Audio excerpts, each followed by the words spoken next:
Hello guys, আসসালামু আলাইকুম। Welcome to Rakib's blog. এই মুহূর্তে আমি আপনাদেরকে দেখাবো মাত্র 200 টাকায় কীভাবে পিৎজা খেতে পারবেন এবং এটা কোথায় গেলে খেতে পারবেন এবং এটার স্বাদ কেমন। সো দেখতেই থাকুন।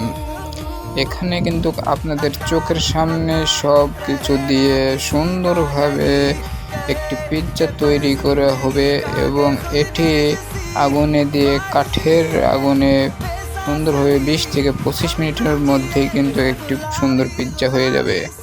এবং এটি নিয়ে আমি যখন ফার্স্ট একটা বাইট দিলাম, অনেক স্বাদ ছিল গাইস। তারপরে আমি এটা মেয়োনিজ দিয়ে সুন্দরভাবে মাখিয়ে নিয়ে সেকেন্ড বাইটটা দিলাম, স্বাদটা কিন্তু আরও বেড়ে গিয়েছে গাইস। অনেক স্বাদ, মেয়োনিজ দেওয়ার পরে অনেক স্বাদ।